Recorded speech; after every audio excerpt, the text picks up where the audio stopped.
Good afternoon and welcome to the Preservation Association of Lincoln Brown Bag Lecture Series. My name's Eileen Burkton. I'm the coordinator of these brown bags. Our videotape today is sponsored by the Preservation Association of Lincoln. Our speaker today is Ryan Reed. Ryan is the Tax Incentive Coordinator for the Nebraska State Historical Preservation Office.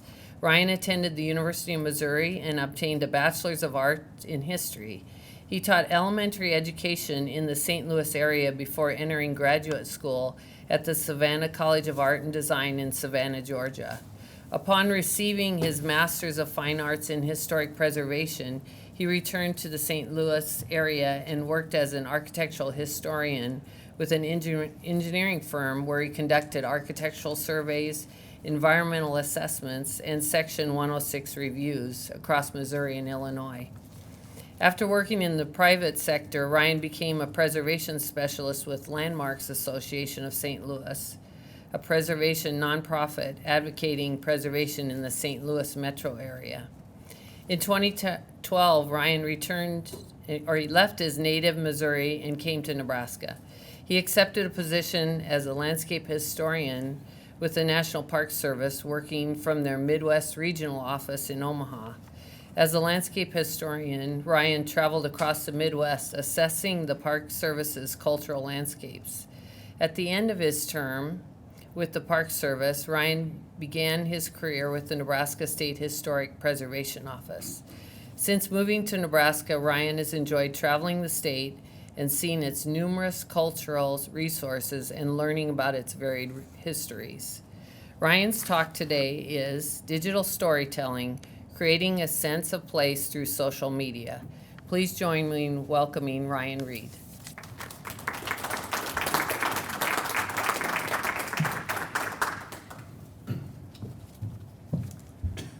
Hey everybody, thanks for coming out today. It's good to see you all on this kind of foggy, gloomy, cold day. I want to thank Preservation Association of Lincoln as well for inviting me to come out and talk today. I really appreciate it. And I'd be remiss if I did not make a plug for the Preservation Association of Lincoln. If you're not a member, please become a member. Your contribution helps them forward their mission. It also helps them put on events like this, and also the upcoming Preservation Awards on April 5th. So go to that link and become a member today. So, digital storytelling. Creating a sense of place through social media. So we're going to talk about a couple of different things and how all those things work together in giving us a sense of place in our community, basically feeling tied to the community that we're at and being a part of that history, which helps the preservation movement in getting people to appreciate the buildings they have and also want to retain and rehab those buildings to keep the uniqueness of our community. But first, did it move? There we go. We need to have a general discussion, a real brief one, about what historic preservation is. So we might have a foggy sense of what this means, what historic preservation is. It's old buildings, it's keeping these old buildings, we see a lot of rehab shows, but it's actually pretty complicated. It's a multifaceted program. So what is it exactly? So what we think of as historic preservation was created by the Historic Preservation Act, which was signed into law by this guy, President Lyndon Johnson, back in 1966. And there's President Johnson with his wife, Lady Bird, at where he was born, actually, which is now a National Historic Landmark. So this act was the most far-reaching preservation legislation ever enacted in the United States. In essence, the act requires federal agencies, like the one I work for, or the state agency that I worked for, to evaluate the impact of all federally funded and permitted projects on historic properties. So things like buildings, archaeological sites, landscapes, etc. And think of it like this. If you're building a highway, you're blazing through a pretty wide area. So what this act essentially does is it has to evaluate the impact that that federally funded project is going to have on old buildings and archaeological sites. So that's where we come in to evaluate that. However, over the past 50 years, historic preservation has evolved into several different facets. So one of these facets is material conservation. This is the scientific approach to the investigation and analysis of examining the composition, function, and application of architectural materials, like bricks we have here, for example. You try to understand material properties, what makes them deteriorate, and conservation methods used to retain them. And I brought up this picture of bricks because it's a material that's used a lot on the exterior and interior of buildings. Bricks are pretty varied, how they're made. Before 1900, bricks were extremely porous, and they're not hydraulically pressed like bricks are today. So today's bricks are just like a really hard, dense block. Back in the day, it was really just a ceramic block with kind of this soft, porous center. And the old brick is very breathable. It allows moisture to move in and out of the brick. So we have to learn what these things will do to these types of materials. This is actually a picture I took in Beatrice, Nebraska. This building was made of local brick, and as you can see, it's having a few problems. So we have to learn how to take care of brick like this. You know, what's it good for? What's bad for it? So old brick, if you paint it with the wrong type of paint, you trap the moisture within the brick and you destroy it. Basically, if you have paint, brick, moisture is going to get trapped in there and it's going to pop off the face of that brick, and then you have bigger problems like we have right here, because then you expose that soft, gooey center that will create all sorts of problems. So basically, material conservation is learning the composition of materials and the potential effect other materials will have on them. Another facet of historic preservation is advocacy. Advocacy examines both the cultural and practical values of old buildings and looks at why preserving them is beneficial not only for a community's culture, but also for the local economy. So this photo is actually in Omaha, and it shows one of 24 buildings slated for demolition at Jobbers Canyon National Historic District, which is along the Missouri River. So here it is back in the day, back in 1906. After a long battle, all 24 buildings were demolished in 1988. Thus, Omaha has the distinction of losing one of the largest National Register districts to date. Boo, we don't like that. However, it hasn't been for naught. So there it is, being torn down. So if you lived in Omaha in 2016, you may remember the 1881 Speck building, which is pictured behind me. It's a cast iron facade structure near 11th and Douglas Street, and its neighboring buildings to the east were threatened with demolition for a parking lot. So these buildings are maintained, they're occupied, they're functional members of the built environment. They're generating tax dollars. So why would you get rid of this for a parking lot? Well, this really started a grassroots effort in Omaha. And here's some lovely stickers that a friend of mine, Quentin, created, Hanscom Park Studios in Omaha. And so when they created this grassroots movement, it wasn't just historic preservation people that were involved. It was all sorts of folks from various professions and interests that joined this campaign. These individuals included folks that were concerned about transportation issues, environmental issues, etc. The common thread with all these folks is that they loved Omaha and they loved the old buildings in Omaha. People started contacting their city council members, state senators, the mayor, anybody involved with shaping the planning of the city. So a rally was held in front of the Specht building, and loads of people showed up. Ultimately, those people's voices were heard.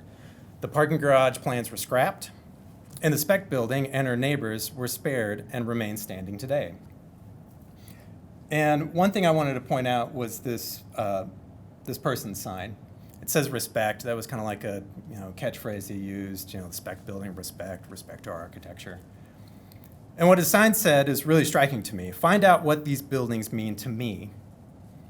And that's where we get into the next facet of historic preservation that I want to talk about, which is a sense of place. And that's a really complicated thing to think about. What is a sense of place? So I kind of looked at these two quotes that try to sum up really what that is. So here's from the National Trust of Historic Preservation. That's the nationwide historic preservation nonprofit. It says, those things that add up to a feeling that a community is a special place, distinct from anywhere else. The next quote is from Kent Ryden, who's professor of American and New England Studies at the University of Southern Maine. What he says is, a sense of place results gradually and unconsciously from inhabiting a landscape over time, becoming familiar with its physical properties, accruing history within its confines. Does that clear it up for you all? So what these two quotes convey is our community buildings, neighborhoods, and landscapes embody the intentions, assumptions, and lives of those who built, lived, or worked on them. They have stories to tell about what the community was and how it became and what it is. And that helps us understand who we are as a people and as a community. And so preserving those stories can be an important part of building a healthy community. Historic preservation aims to maintain and celebrate community history by maintaining the buildings and other elements of the community that are linked to it. So really, in its simplest form, it's a connection to the place where we live. Knowing those buildings, having that history, it makes those places more important to us. So these places may not be architectural gems or nothing great of national importance happened here. However, it's important to you because of your own personal connection to these places. So just like think of a place, like a house you grew up in, the school you went to, you know, the roller skating where you got your first kiss as a kid, you know, the bridge where you'd go smoke cigarettes back in the day, you know, things like that. I mean, nothing really important happened to you, but you have a connection to that place, those memories. It ties you to that place. So I'm just going to talk about a place that's personal to me. And that's where I grew up, Phelps County, Missouri. It's down in south central Missouri. I was born and raised there. My family's been there for 6 generations. So as you can imagine, my family tree is more of a giant trunk than branches. So my family moved here back in 1833. We've been there ever since. And therefore, I've got a lot of ties to this place, a lot of connection to place. And there's a lot of sites and buildings I can go to have that connection to my own family history. And you know, as a little kid, what my grandparents and aunts and uncles always wanted to do on a Sunday is drive around the country. I was always bored to death because we'd go to like a cemetery or see the house where my grandma was born. And you know, I took that for granted as a kid, but as I got older, it's like I was hearing these personal stories of their tie to place or my ancestors tied to that place. And I didn't really appreciate that until I got older. So I'm going to talk about one place in particular in Phelps County. And it's this little building next to Mill Creek in the middle of Mark Twain National Forest. It's out there. And this is the Mill Creek Methodist Church.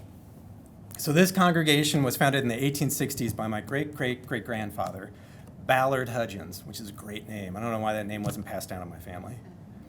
So the first structure that was on site was a rough-hewn log cabin. Then this frame structure was constructed to replace that log structure in the 1880s. You know, I don't own this church. I don't go to church here. I'm not even a Methodist. So nothing of real importance happened here. And it's really not that architecturally significant of a building. It's just, you know, a framed one-story church building. However, it's really important to me because it gives me a tie to my own personal family history. I never knew this guy, Ballard Hudgens. He died 100 years before I was born. But there's this tangible piece of my own history that I can go and visit, and it gives me that tie to my family. So here he is. He's a really fun-looking guy holding up the Bible in the back. And those are his parents. They have great names, too. Perazad and Dab. Those are great names. Unfortunately, I think I inherited Ballard's ears, but I also got a healthy head of hair out of it, too, so I'm cool with that. So these personal connections we have with buildings give us a sense of place, and they become really important with us. I've been stressing that a lot. So this same sense of place that I have with these connections to my family history, all of us can have with the place we live, the community that we call home. So the more we know the history that happened here, the deeper the connection we have to Lincoln, to Nebraska, and the structures that make up that unique built environment. So as Eileen was explaining when she introduced me, I grew up in Missouri, obviously, and I accepted a job with the National Park Service in 2012, and so I moved out to Nebraska. However, honestly, I knew nothing about Nebraska when I moved here. I mean, Missouri and Nebraska share a border, but I had never, ever been here. I knew nothing about it. The two things I knew is that Warren Buffett was from here, and people were obsessed with football. And, you know, when I would ask my friends back in St. Louis what they knew about Nebraska, they didn't really know anything either. And when I moved to Omaha and working here in Lincoln, it became kind of apparent to me that a lot of people, Omahans, Lincolnites, really don't know much about the greater state that they live in. And being from a small town in Missouri, I know that there's more to Missouri than just St. Louis and Kansas City. And I kind of wanted to discover those places outside of Omaha and Lincoln. So I wanted to know more. I wanted to see these towns. I wanted to see the hole-in-the-wall bars, the small cafes, you know, the places that make those towns and villages and cities interesting and unique upon themselves. So to do that, to force myself to do that, I started this Instagram account. It's called That Vast Something. And basically it forced me to document what I would see on my travels. The houses, the landscapes, the histories of Nebraska, really. And I also kind of wanted to do this to show my friends back home that Nebraska does have a very diverse history.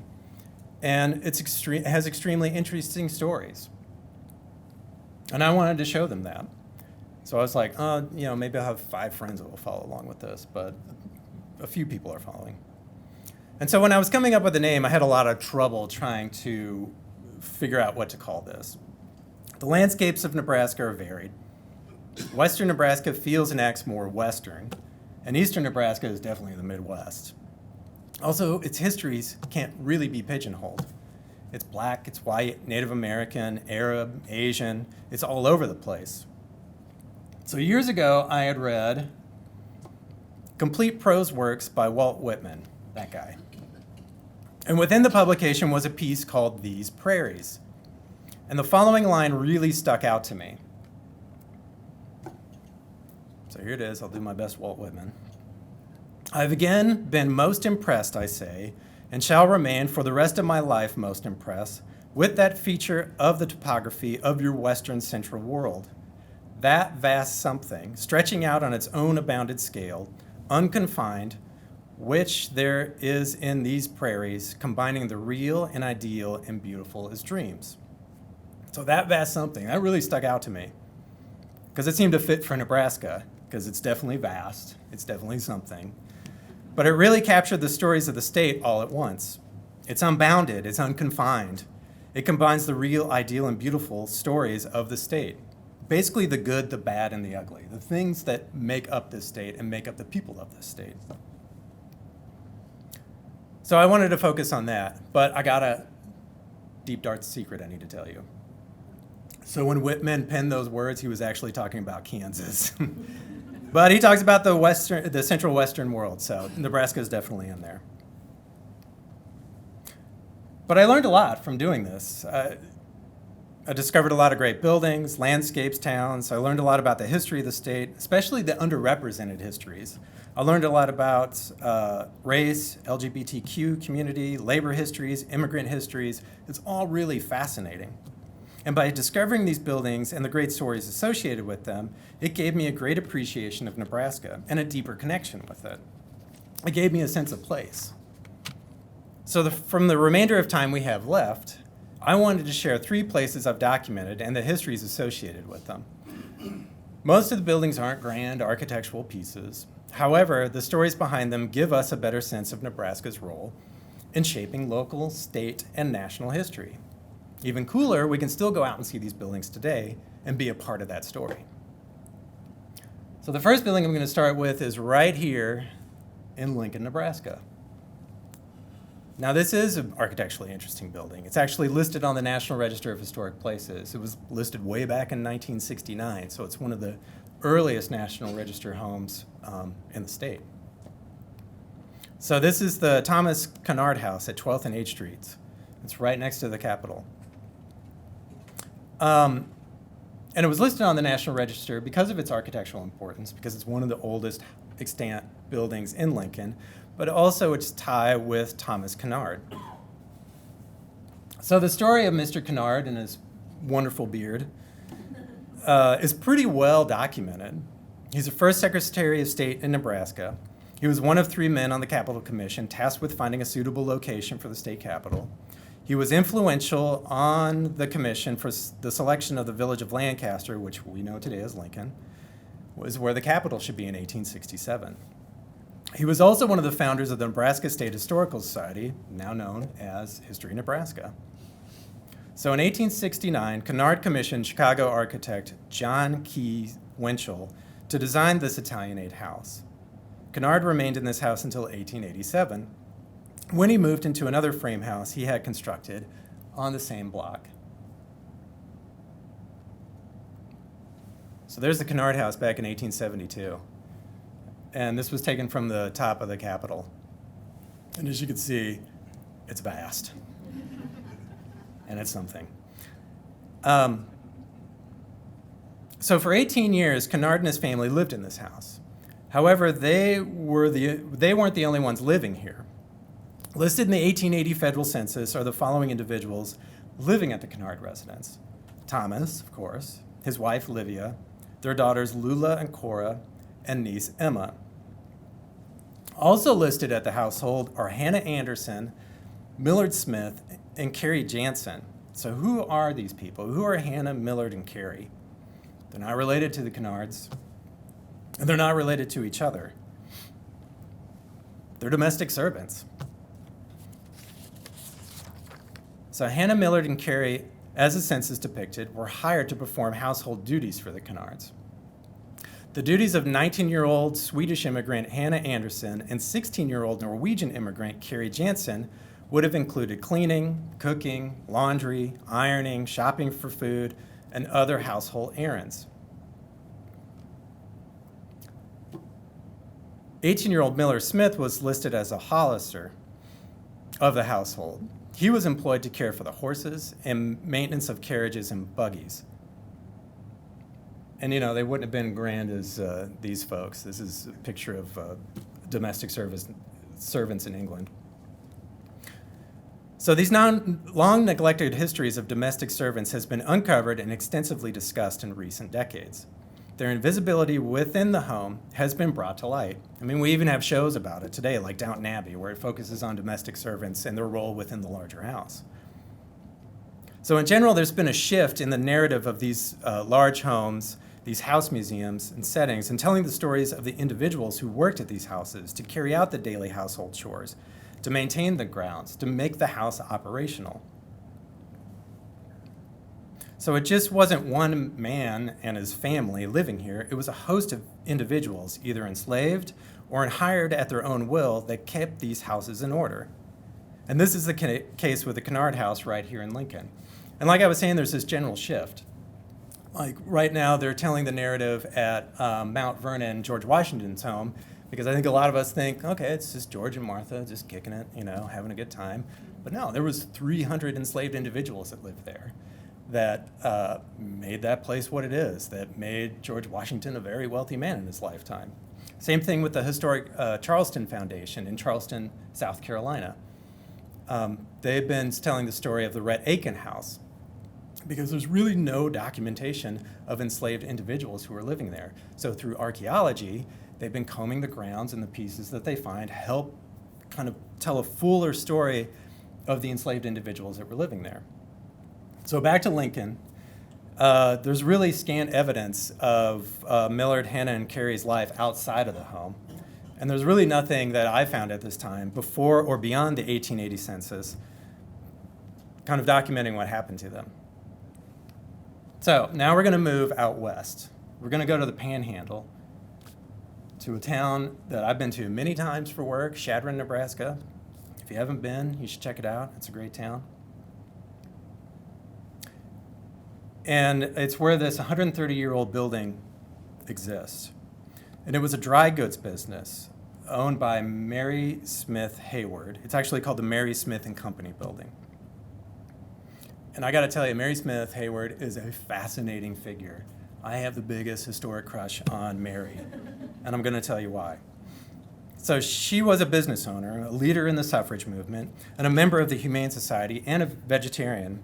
So let's just keep in mind this is a 19th century woman living in the panhandle of Nebraska who's doing all of this. And we actually have a picture of Mary standing in front of the building. She is the white-haired lady, like third in from the left. And that's in front of the building that I just showed you. So Mary Smith was born in Pennsylvania in 1842. At the age of 43, she pulled up stakes and moved on her own to Dawes County, Nebraska, which is where Chadron's located. She took up a timber claim west of Chadron and also established a dry goods business in town. In 1887, she married attorney William F. Hayward. So things on the surface were good. She was a prominent member of the suffrage movement. She became president of the Nebraska Women's Suffrage Association in the 1890s. Well, in 1894, things got a little hairy, and it was documented in several newspapers across the nation. She sued her husband for a divorce, and it was a really nasty divorce. And from what can be learned in the newspapers, is she had one of the biggest, most successful dry goods stores in the region, and after her marriage, she allowed her husband to take over the operation of this business, so she could focus on her humanitarian efforts. Well, she found out that her husband was embezzling money, and he was also having an affair. So she wanted to sue for a divorce. Well, guess what? She won the divorce, and even better, she got to keep her business. And like I said before, let's keep in mind this is a 19th century woman living in the panhandle of Nebraska that just won a divorce against her husband and got her business back. So, and she did a lot of amazing things besides go through a divorce. So some things of note. In 1895, she refused to pay her taxes. She wrote the Dawes County Treasurer and stated that she was a person and entitled to a protection of rights under Sections 1 of the 14th and 15th Amendments of the United States Constitution. So Section 1, and I got put these up here just so y'all know what I'm talking about.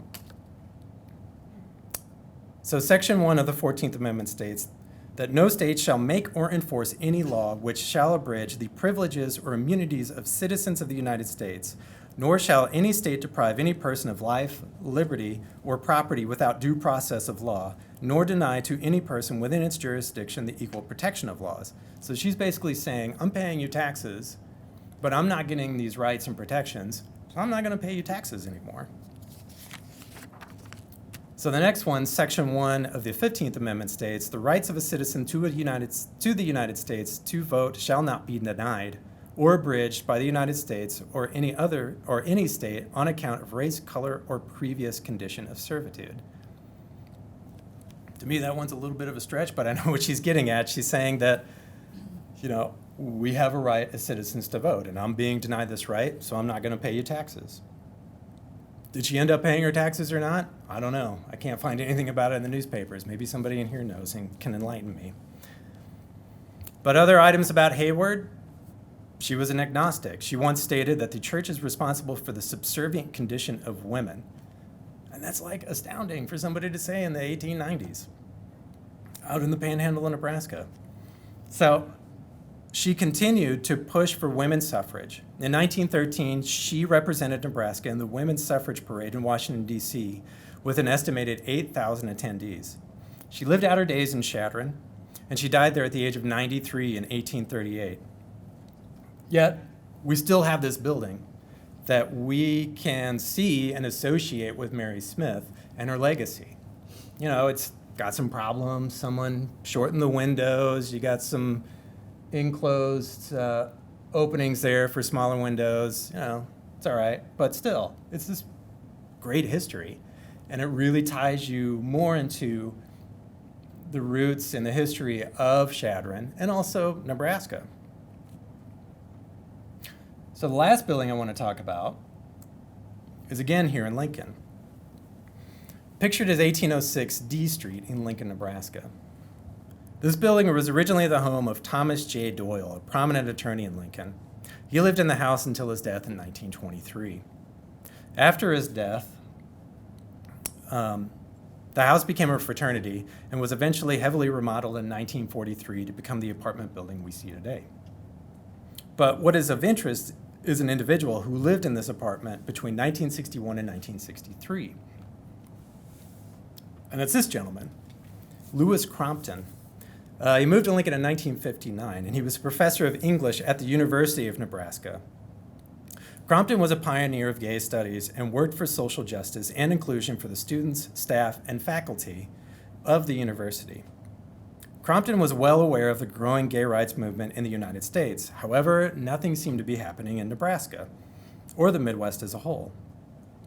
So in 1966, while he was living in that previous apartment we were talking about, he decided to start a local chapter of the Medicine Society, which is one of the earliest LGBTQ organizations in the United States. In an attempt to start a local chapter of the society, Crompton placed an ad with his phone number in the local newspaper. And you have to remember, this is 1966. This is 3 years before the Stonewall riots that occurred in California. And the Stonewall riots, if you're not aware, it was a police raid on a gay bar, and basically the people within the bar were like, we're not going to take this anymore, and so they rose up and fought back. And that's typically thought of as the modern LGBTQ movement that started there at that point. So he's doing this 3 years before that, right here in Lincoln, putting out this ad to start a society. So he put out that ad, and he received 2 calls. One was from a graduate student, and the second was from the Lincoln Police Department. The latter asked Crompton to come to the police station for questioning, and he refused to. So during the 13 years that Crompton lived at this apartment building, Crompton worked tirelessly for the advancement of the LGBTQ community. He became a board member of the ACLU and helped establish a Nebraska chapter in 1966. In 1970, Crompton taught a gay studies class at UNL. This is the second such course offered in the United States, an action that raised LGBTQ awareness in academia, in Nebraska, and in the nation. In the early 1970s, Crompton became the faculty advisor for the Gay Action Group and also helped found the UNL Homophobia Awareness Committee. So he did some really astounding things when he was living in this apartment. And this apartment at 1806 D Street has a strong association with Crompton and his work for gay studies and civil rights, and is a strong representative of the LGBTQ history in Lincoln and also in Nebraska. So that's basically my 3 examples that I have.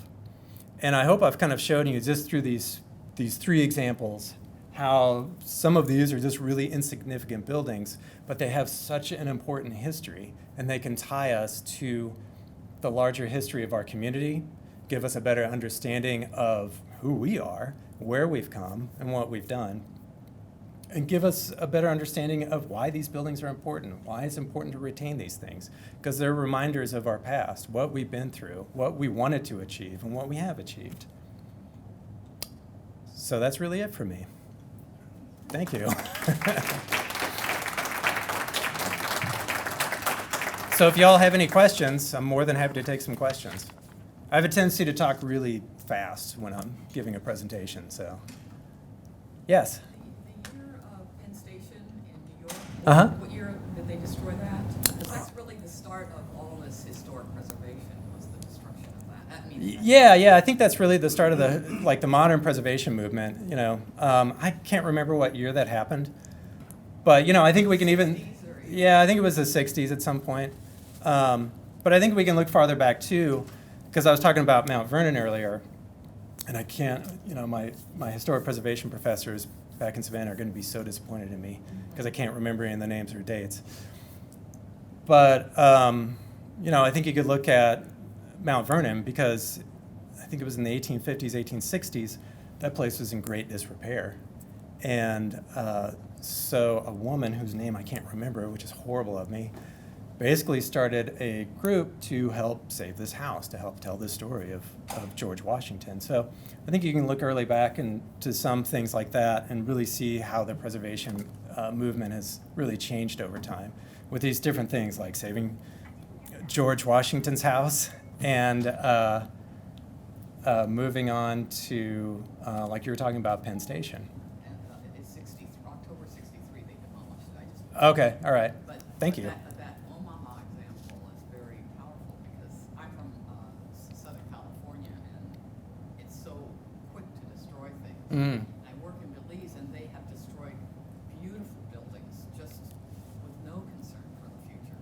Yeah. So it's really something we really need to, the idea of these places. Yeah.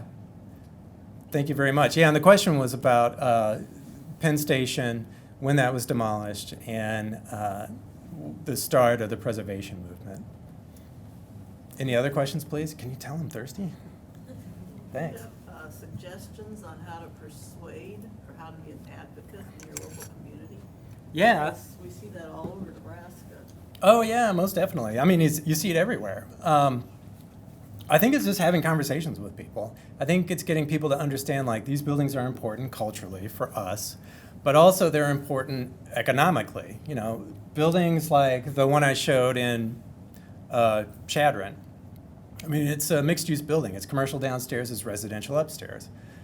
I mean, you could put a business down there, have people living upstairs. That's generating a lot of revenue for that town and that county. So what I always try to tell people, it's like, yes, the history is very important because you need that history first to give us a tie to the place of why it's important. But when you're talking to people, you know, in the city government or the county government, sometimes they don't care about history. And what they're more focused on is, how is this going to make money? How is this good for our county or for our city? So, yeah, and it's just getting people involved. And I know people will just use social media and go on Facebook to talk about, you know, this is happening, this is a problem. And, you know, going beyond that is creating events and having people come out and actually going to meet with their city council members, their aldermen, you know, and just explaining to them face to face why this is important. So I know that's really broad. And the question was, I'm forgetting to repeat things, is what can we do to kind of help promote historic preservation in our own communities and save these buildings? Anybody else? You said that Thomas Canard only lived in the house for a little time and then he moved to another house on the block. Is that house still there, or which house was it? So the question is the Thomas Canard house. He lived in the house I showed you for 18 years, and then he moved into another house on the block. I believe that house was torn down. I think it was right next to it. I think maybe behind it, but I'm not absolutely positive. But I do know that I believe it was the state of Nebraska bought up that block and started tearing down buildings, and there's just 2 buildings that remain there today, from off the top of my head. And that was in 1962. Anything else? Yes. The house on 18th and D, or the building, is that a single dwelling house? So the house on 18th and D, this place, the apartment building, is this a single family dwelling? It's an apartment building. Yeah, it's split up, because when I put this on Instagram, people were telling me about living there. Anything else? Has the Historical Society, or History Nebraska, worked at all on putting any curriculum together that we could get in our schools? Because it seems to me like part of this is getting youth to be more Mhm. aware of the importance of our history and how to preserve that. Okay, yeah, the question was, is History Nebraska doing anything to put anything together about historic preservation or history to have this in our schools so kids can learn this curriculum, start them young?